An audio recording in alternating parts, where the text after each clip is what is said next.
There's a famous Yorkshire town called Clicklywag. It's not noted for fresh air or fun. It's the home of the Parker family, Mr. and Mrs. and Albert, their son. A tight-fisted blighter were Albert. The word stingy is putting it mild. And all the folks round here will tell you he's been that way since he were a child. As he grew, his voice got deeper, and so did the depths of his pockets. 'Tis said to get cash from the bottom of those, his arms have to come out of the sockets. In his youth, he fancied a lassie called Annie. The sight of her made his heart burst. His mother said he even went off his food for a week, and by heck, that were a first. Oh, each time he thought about Annie, it came out in a kind of cold sweat. So it was a good job he didn't know about Herbert and what went on in that wagonette. He really wanted to court Annie, but how to? He hadn't a clue. So his dad gave him some fatherly advice. Impress a lad, put on a bit of a do. Well, this quite flabbergasted our Albert. It put his brain into a kind of a whirl. Which was the best option to use, you see? Spend his money or risk losing the girl? Well, that night he had a kind of a vision. It made him feel like he was a bit of a prophet. He'd put on a works do, you see, with firm paying bill. He'd sell all of the tickets and he could end up making a profit. He'd have to invite his friends, of course, Joe and Herbert and all, but none of them soft southerners with their strange fashion fads.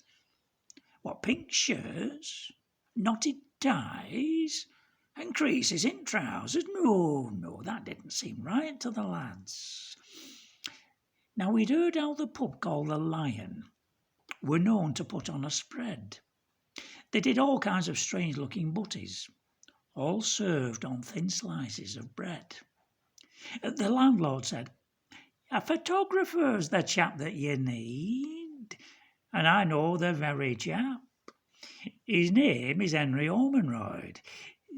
That's him you can hear singing Larboard Watch in the tap." Well, again, our Albert was flustered. He was thinking, by heck, this'll be dear. But the landlord reassured him and said, "No, lad, he'll do it for nought if you keep him in beer." So you see, it was round about Easter that Albert went down on one knee. Being the host of the occasion, he'd had one or two, which in truth was far nearer to three. It happened as he was dancing with Annie. He noticed his shoelace were undone. So, of course, he bent down to tie it, and before he knew where he was, his proposal was over and done. Well, this proposing like seemed to be catching. Some folk cheering and others were fratching, 'cause first Joe Halliwell and then Herbert Soppet went down on one knee.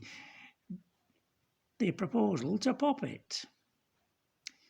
And very not much later, down at Lane End Chapel, there stood three young men in their best apparel.